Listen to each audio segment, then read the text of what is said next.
Salam bertemu kembali anak-anakku yang baik. Semangat pagi buat kita semua.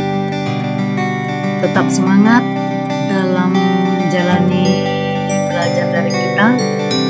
Semoga pandemi ini cepat berlalu supaya keinginan kita untuk bertatap muka bisa terkabul.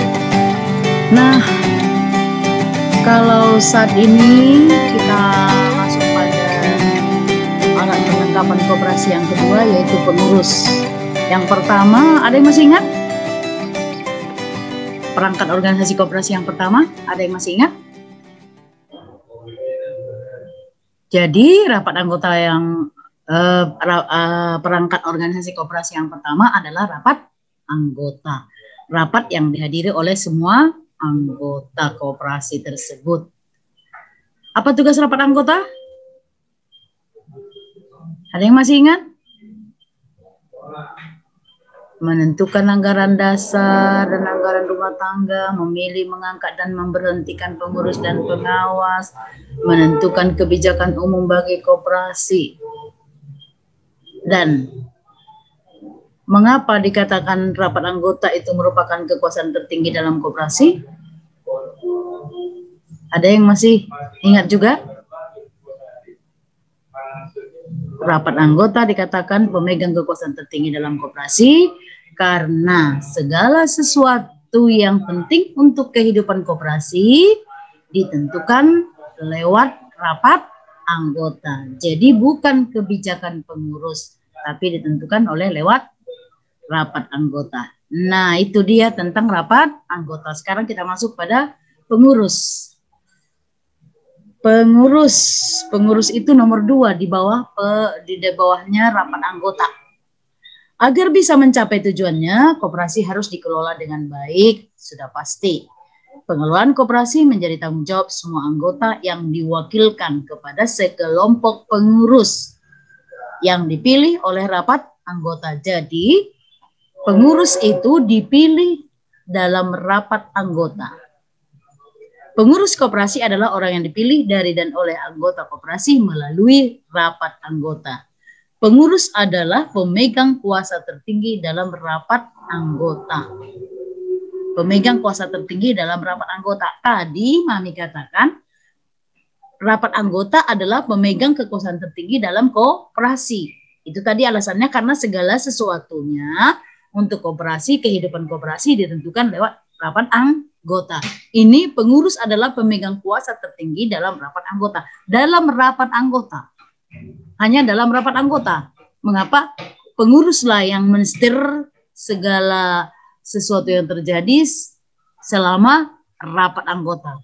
Soal kehadiran anggota, apa yang mau dilakukan pada saat rapat anggota, sampai daftar absennya, dan sebagainya. Itu alasannya mengapa pengurus dikatakan pemegang kuasa tertinggi dalam rapat anggota. Nama-nama dan susunannya dicantumkan dalam akta pendirian koperasi. Pengurus diangkat untuk masa jabatan tertentu biasanya paling lama 5 tahun. Ada yang hanya 2 tahun. Jadi tergantung koperasi itu, tergantung kesepakatan. Pemilihan dan pengangkatan dilaksanakan lewat rapat anggota atas usul pengawas. Jadi pemilihan dan pengangkatan yang dilaksanakan pengurus dan pengawas ini dilaksanakan dalam rapat anggota, namun atas usul pengawas. Kriteria untuk menjadi pengurus ditetapkan dalam anggaran dasar dan anggaran rumah tangga. Jadi sudah ada dalam anggaran dasar dan anggaran rumah tangga koperasi itu syarat-syarat sebagai seorang pengurus. Susunan dan jumlahnya disesuaikan dengan kebutuhan setiap koperasi.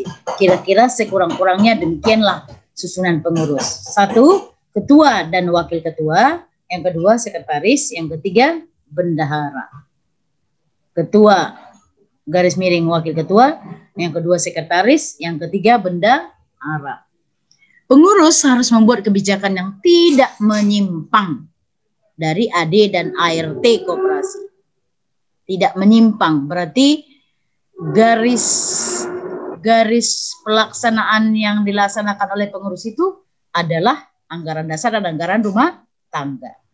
Setiap tahun dan di akhir masa jabatannya, pengurus memberikan pertanggungjawaban hasil kerjanya kepada anggota saat rapat anggota tahunan. Jadi tugas pengurus itu berasal dari rapat anggota, lantas dikerjakannya, terus kemudian nanti pada akhirnya harus dilaporkan kembali kepada rapat anggota. Saat kapan? Saat mengadakan rapat anggota tahunan. Sekali setahun. Biasanya paling lambat 6 bulan setelah tahun tutup buku. Yang walaupun dalam kenyataan seringkali paling lambat itu 3 bulan setelah tahun tutup buku. Oke, sekarang apa yang menjadi tugas pengurus itu? Yang pertama, menyelenggarakan rapat anggota. Jadi yang mengurus kegiatan rapat anggota itu mulai dari siapakah yang diundang, membuat undangan, mencetak undangan, menyampaikan undangan, sampai pada hari rapat, itu adalah tugas pengurus. Yang kedua, menyelenggarakan pembinaan organisasi. Koperasi itu bisa maju kalau dilakukan pembinaan secara berulang-ulang. Tugas siapa membina organisasi itu adalah tugas pengurus. Dalam bentuk apa? Boleh melakukan studi banding, boleh melakukan pelatihan, dan sebagainya. Yang ketiga, pengurus itu mewakili koperasi di dalam dan di luar forum. Di luar forum, maksudnya di luar koperasi, di luar pengadilan. Dalam atau di luar pengadilan. Jadi kalau misalnya ada masalah atau kasus terhadap koperasi, yang dimajukan untuk mewakili itu atau mendelegasikan itu adalah pengurus. Siapa pengurus yang mendelegasikan itu? Ketua. Nggak hadir ketua? Wakil ketua. Nggak ada ketua dan wakil? Sekretaris. Jarang sekali bendahara, walaupun kalau keadaan terpaksa ya terpaksa dengan kehadiran bendahara. Yang keempat, mengelola koperasi dan usahanya. Nah, bagaimana kemajuan koperasi itu? Itu tergantung dari tangan pengurus. Bagaimana kebijakan pengurus mengelola koperasi tadi. Yang kelima, mengajukan rancangan kerja dan rencana anggaran pendapatan dan belanja koperasi atau RAPBK. RAPBK, boleh ditambah. Rencana anggaran pendapatan dan belanja koperasi. Tahu artinya rancangan aku?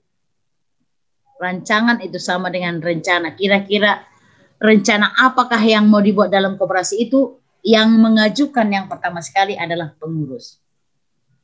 Kemudian mengajukan laporan keuangan dan pertanggungjawaban pelaksanaan tugas. Ya, hasil kerja dari pengurus itu akan dibuat dalam bentuk laporan pertanggungjawaban yang nantinya akan dibawakan dalam RAT atau dipertanggungjawabkan dalam RAT. Yang ketujuh, menyelenggarakan pembukuan koperasi secara tertib. Jadi tertib administrasi. Apakah kartu-kartu dari anggota itu per alamat atau per keluarga dan sebagainya. Itu harus dipikirkan mana yang lebih efisien. Yang ketujuh, menyelenggarakan pembukuan koperasi secara tertib. Menyelenggarakan pembukuan koperasi secara tertib. Pengelolaan dari koperasi itu tergantung kepada bagaimana kemampuan pengurus untuk mengelola kebijakan-kebijakan tadi. Maka pengurus yang bertugas memegang pembukuan harus betul-betul pengurus yang profesional dan punya nilai kejujuran. Supaya dalam melaksanakan kegiatan pembukuannya semuanya tertera, rapi, dan benar. Yang kedelapan, memelihara daftar buku anggota, daftar buku pengurus, dan daftar buku pengawas. Nah, ini dia. Berarti harus dilengkapi dengan buku daftar tadi. Siapa sajakah pengurus, siapa sajakah pengawasnya yang hadir pada saat itu. Kemudian itulah tadi tugas pengurus. Sekarang tugas wewenang pengurus. Apa saja wewenang pengurus itu? Mewakili koperasi di dalam dan di luar pengadilan. Ini tadi di luar forum ya. Sekarang mewakili koperasi di dalam dan di luar pengadilan. Jika koperasi itu mengalami masalah sampai ke pengadilan, maka yang diutus untuk mengurus itu, untuk menyelesaikan masalah itu adalah pengurus. Yang kedua, memutuskan penerimaan dan penolakan anggota baru serta pemberhentian anggota sesuai dengan ketentuan anggaran dasar. Memutuskan penerimaan, apakah seorang anggota baru itu diterima atau ditolak, diputuskanlah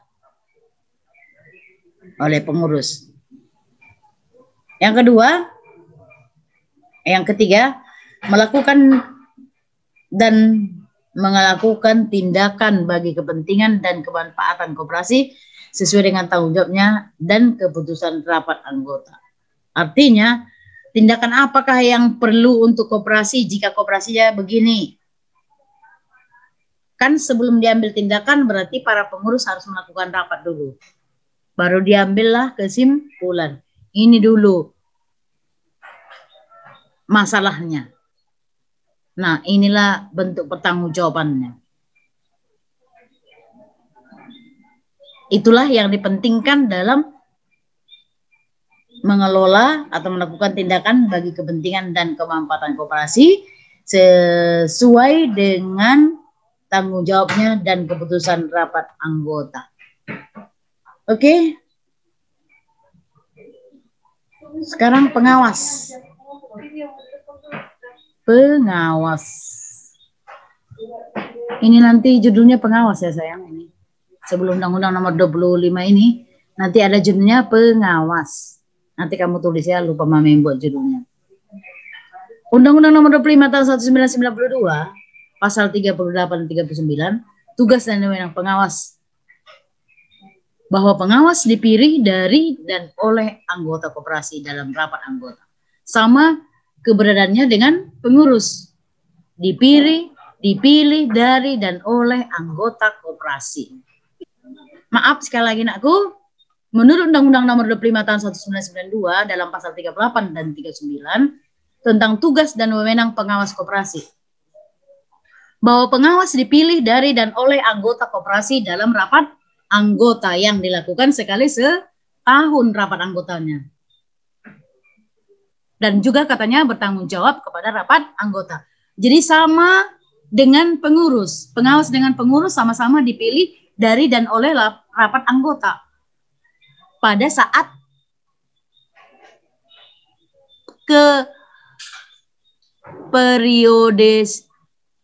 periode habis. Jadi sama-sama pengurus dan pengawas tadi masa periodenya. Dalam hal ini pengawas tidak bertanggung jawab kepada pengurus, melainkan kepada rapat anggota.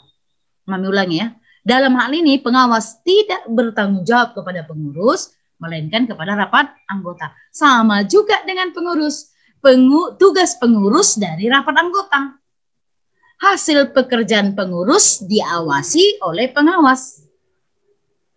Hasil pengawasannya nanti oleh pengawas dilaporkan kepada rapat anggota. Hasil kerja dari pengurus dilaporkan nanti kepada rapat anggota. Nah itu dia. Oke, lebih jelasnya anakku, kita lihat tugas pengawas koperasi. Yang pertama, melakukan pengawasan terhadap pelaksanaan kebijaksanaan dan pengelolaan koperasi. Jadi apa saja yang dilaksanakan dalam kebijakan dan pengelolaan koperasi, yang mengawasi adalah pengawas koperasi. Kemudian nomor 2, membuat laporan tertulis tentang hasil pengawasannya. Hasil pengawasan tadi, pengawasan terhadap pelaksanaan kebijaksanaan dan pengelolaan koperasi akan dituangkan dalam bentuk tulisan. Itulah nanti yang akan dilaporkan dalam rapat anggota. Oke, yang ketiga, persyaratan untuk dipilih dan diangkat sebagai anggota pengawas ditetapkan dalam anggaran dasar. Jadi, siapa sajakah yang boleh diangkat menjadi anggota pengawas? Ada peraturannya dalam anggaran dasar. Jadi intinya sebenarnya tugas pengawas itu ada 2. Melakukan pengawasan dan membuat laporan secara tertulis. Nah sekarang wewenangnya ada 3. Meneliti catatan yang ada pada koperasi, mendapatkan segala keterangan yang diperlukan, pengawas harus merahasiakan hasil pengawasannya terhadap pihak ketiga. Intinya 2 di sini. Meneliti catatan dan mendapatkan keterangan. Meneliti catatan ngerti maksudnya enggak? Jadi ada catatan-catatan dalam koperasi itu harus dicek kembali oleh pengawas. Kemudian kalau dalam catatan itu dituliskan dibeli komputer 5 unit, dibeli kipas angin 3 unit. Nah, itu dalam catatan. Maka jika pengawas menginginkan keterangan tentang itu, pembelian itu, katakanlah kwitansinya, nah itu harus disajikan oleh pengurus. Jadi diminta itu kwitansi tadi kepada pengurus. Itulah tugas pengawas. Membuktikan apakah yang tertulis ini, yang sedang diperiksa ini benar dengan kenyataannya, yang dituliskan dalam kwitansinya. Jadi kwitansi itu bentuk keterangan. Kemudian segala hasil pemeriksaannya harus dirahasiakan terhadap pihak ketiga. Jadi tidak boleh hasil pengawasan dalam koperasi dibeberkan keluar koperasi, tidak boleh. Itu nanti akan dilaporkannya pada saat rapat anggota tahunan. Jadi harus bisa RHS, rahasia. Oke, di samping pengurus dan pengawas, ada yang tidak kalah pentingnya, yaitu manajer atau pengelola. Pengelola atau manajer. Pengelola atau manajer koperasi adalah mereka yang diangkat dan diberhentikan oleh pengurus untuk mengembangkan koperasi secara efisien dan profesional. Jadi siapa yang mengangkat manajer? Pengurus. Siapa yang mengangkat pengurus? Rapat anggota. Siapa yang mengangkat pengawas? Rapat anggota. Khusus untuk manajer alias pengelola itu diangkat oleh pengurus. Mengapa? Karena penguruslah yang tahu siapa kira-kira yang cocok atau yang berkompeten diangkat sebagai manajernya. Jadi istilahnya pengelola itu atau manajer itu adalah tangan kanan dari pengurus. Jadi dipilihlah yang bisa bekerja sama dengan dia. Kedudukan pengelola sebagai karyawan atau pegawai yang diberi kuasa dan wewenang oleh pengurus. Jadi segala tugas-tugas manajer ada dari pengurus. Sementara tugas pengurus dan pengawas tadi dari siapa? Masih ingat tadi? Tugas pengurus dan pengawas masih ingat dari siapa tadi? Dari rapat anggota. Kemana mereka berdua melaporkan hasil pekerjaannya? Kepada rapat anggota. Nah sekarang berbeda dengan manajer ini. Dari siapa tugas manajer? Dari pengurus. Setelah dikerjakan manajer tugasnya, kepada siapa dia melaporkan tugasnya? Kepada pengurus. Intinya siapa yang mengangkat, kepadanya lah melaporkan pertanggungjawaban. Jadi bukan rapat anggota ya. Oke. Ini adalah tugas dan tanggung jawab pengelola atau manajer. Satu, membantu memberikan usulan kepada pengurus dalam menyusun perencanaan. Jadi manajer boleh memberikan usulannya, kira-kira masukan-masukan yang bisa membantu perkembangan koperasi. Yang kedua, merumuskan pola pelaksanaan kebijaksanaan pengurus secara efektif dan efisien. Jadi manajer itu membuat beberapa kebijaksanaan pengurus yang lebih efektif dan lebih efisien.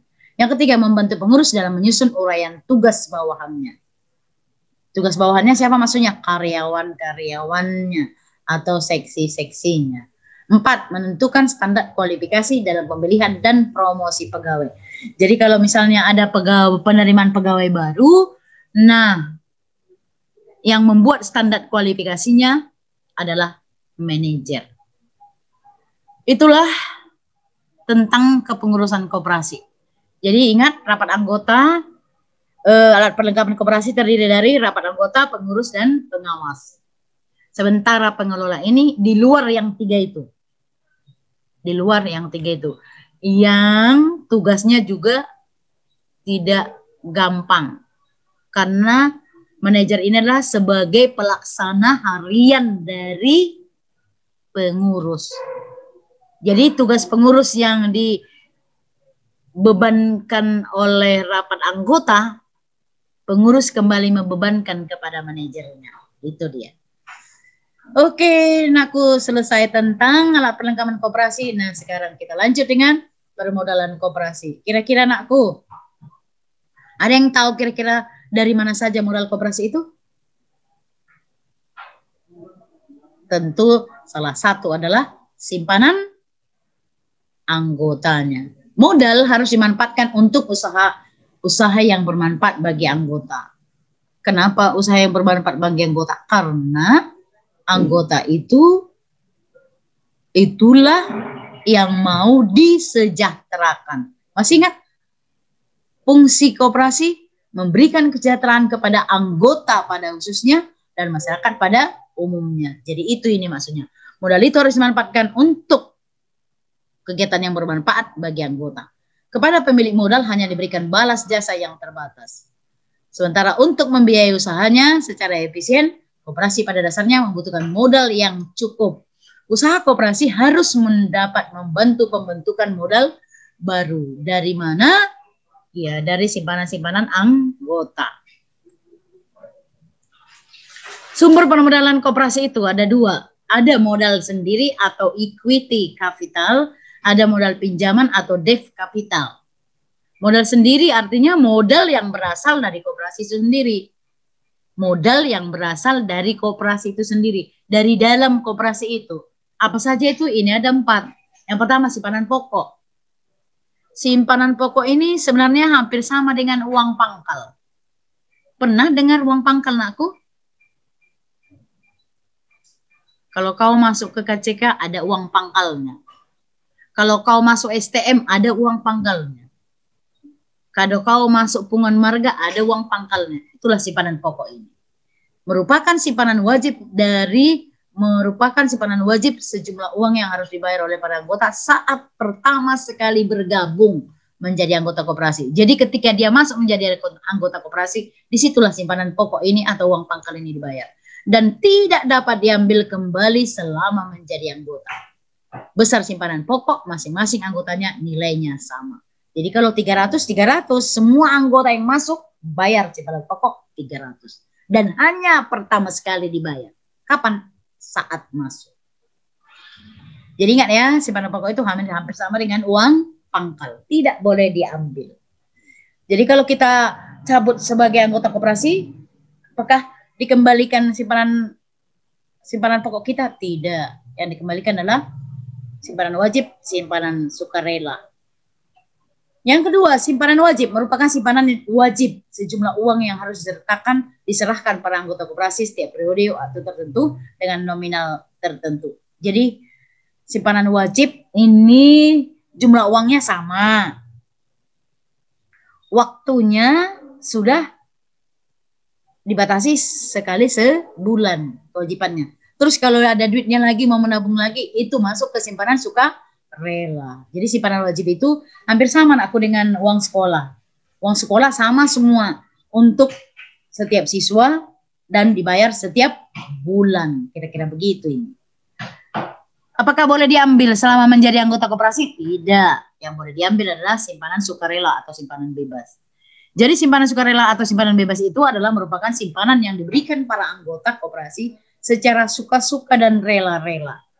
Dan bisa diambil kapan saja. Jadi yang bisa diambil dari simpanan pokok dan simpanan wajib hanyalah simpanan sukarela. Namanya sukarela, berarti jumlah dan waktunya tergantung kepada anggota. Yang keempat, hibah atau donasi merupakan sejumlah pemberian untuk koperasi yang dapat digunakan untuk mengembangkan atau memperlancar usaha koperasi. Bentuk donasi bisa berupa uang atau barang. Jadi donasi itu atau hibah itu adalah bantuan seseorang. Boleh juga sih bantuan lembaga. Yang penting hibah atau donasi ini adalah pemberian bantuan dari orang secara pribadi atau orang bentuk lembaga. Itu dia. Sebenarnya di luar ini ada satu lagi yaitu dana cadangan. Ada satu lagi ya, dana cadangan. Nanti boleh aja kamu tambahkan. Dana cadangan yaitu dana yang tidak dibayarkan kepada anggota. Yang dibuat namanya dana cadangan. Jadi dana cadangan itu boleh dipakai sebagai modal dalam koperasi. Oke, nah aku itulah tentang modal sendiri. Jadi terdiri dari 5 ya, nanti tambahkan dana cadangan. Simpanan pokok, simpanan wajib, simpanan sukarela atau simpanan bebas, hibah atau donasi, dan cadangan. Nah, sekarang modal pinjaman atau debt capital berarti berasal dari luar atau dipinjam. Dari siapa? Dari anggota. Loh, dia kan sudah anggota kok lagi dipinjam uangnya untuk kebutuhan koperasi. Bisa kalau dia banyak duitnya. Dipinjamkan saja. Yang kedua, koperasi lain. Jadi ada koperasi yang lain yang berdiri kebetulan berdekatan. Boleh minta bantu, menyediakan modal dari sana, modal pinjaman. Yang ketiga, bank. Ya tentunya koperasi harus selalu berusaha berurusan dengan bank. Karena itu boleh juga diusulkan pinjaman lewat bank. D. Sumber lain yang sah. Entah dari manapun, yang penting sumbernya sah. Oke, aku demikian tentang pengurus dan pengawas serta permodalan koperasi. Tetap semangat. Jangan lupa dicatat lengkap materinya. Ingat tadi model sendiri itu tambahkan satu lagi dari cadangan. Kemudian ada tugas di sini 3. Tuliskan tugas dan wewenang pengurus. Tuliskan tugas dan wewenang pengawas. Baru yang terakhir, tuliskan tugas dan tanggung jawab pengelola atau manajer. Oke, nakku, selamat belajar dan tetap raih gelar keberhasilanmu. Tetap di rumah dan jaga prokes, protokol kesehatan.